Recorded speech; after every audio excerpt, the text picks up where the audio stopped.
Married couples, once you have kids, estate planning stops being about you. Now, once you have kids and you're a married couple, you're growing your family, your estate plan's priorities will change. They won't be so much about taking care of each other if one of you passes, but rather taking care of the family, taking care of the next generation. So a lot of parents need to answer these questions. Who is going to raise the kids? If mom and dad are not here, who's going to raise the kids? Who's going to manage the kids' money? Who's going to manage the assets for them to make sure there's money there to take care of them, to raise them, make sure that they've got proper guidance? And when are the children going to receive their inheritance? That is a big, important issue. I don't know about you, but as an 18-year-old, if I received a bunch of money, I'd probably go buy a Porsche and probably not have much left shortly after that. So you want to make sure that you prevent a teenager or a young adult from receiving a large inheritance all at once. They may not be ready. Now, I know of a few exceptions where there are young adults who are ready to take on those responsibilities and are very mature, but that tends to be the exception. Plus, even these mature young adults oftentimes lack experience. So that's one of the things that time can provide for these children. Now, guardianship planning is another component that we need to be keeping in mind when you're married and you have kids. You want to make sure you nominate guardians for your children. These are people who are going to be comfortable with your children, or your children are going to be comfortable with them. You need to consider things like, are the people we're talking about, are they part of our family? Are the kids going to be easily assimilated into this other family? Also, where are the kids going to continue living? Are they going to live in your house that is their house, or are they going to be uprooted and moved to somebody else's house? There's not a right or wrong answer. It's just something that every parent needs to contemplate and needs to make sure they've got it in their minds. Now, financial management.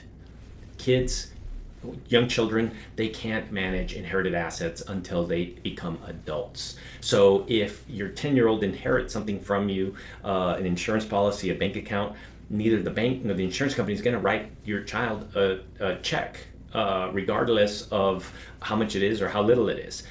There is a lot of responsibility that goes with that. And a minor does not have the capacity to contract or to engage in any kind of business type situation. So without proper planning, you could wind up in a court supervised guardianship. Now, what does that require? It is an expensive process where we need to go before the court and have somebody appointed the guardian of your child or children. In order to qualify for that, they have to have a criminal background check, they have to do an online class, and there are several other requirements that need to happen before we get into this guardianship and before that person can be qualified to be a guardian. Now, what else will happen is typically the courts want to control the assets. They want to make sure any liquid assets are in the registry of the court. So cash or cash equivalents, they want it under the court's control and supervision. They want to make sure that somebody doesn't run off with that money. So we want to make sure we have those things properly taken care of. Now, trusts provide a more flexible alternative. A trust can be structured in a way that controls how any funds are received, puts training wheels on the child once they become an adult, limiting what they can do until they reach a mature age, like, we like to use 30. The part that's important in the trust as well is this can help qualify the person who's going to be the guardian of the person who's going to actually take care of your kids. They may not have the extra money to pay for continued private school for another child or two.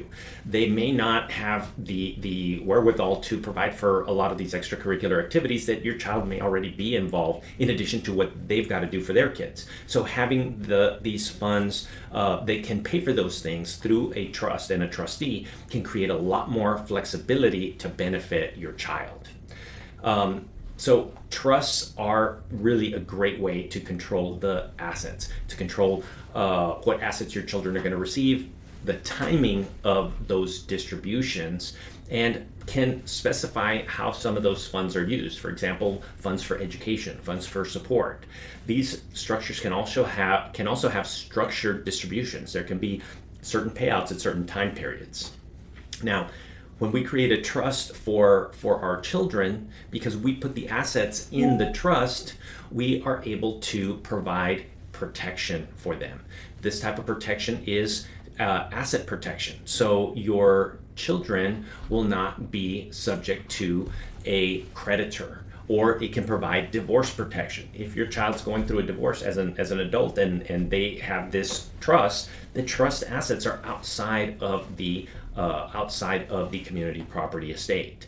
Also, financial management. The trustee can be an institution or can be a person that can hire an institution to professionally manage the assets, especially when they're financial type assets. You want to make sure that you have proper representation to help be conservative in the planning for the growth of those assets. Now, the key takeaways for estate planning for families with children is, number one, you want to make sure you've got protection for the children. You want to make sure you protect them from themselves when they turn 18. You want to make sure that there are funds there to help them have a smoother transition into this different life without parents, living maybe with somebody else, with a different guardian.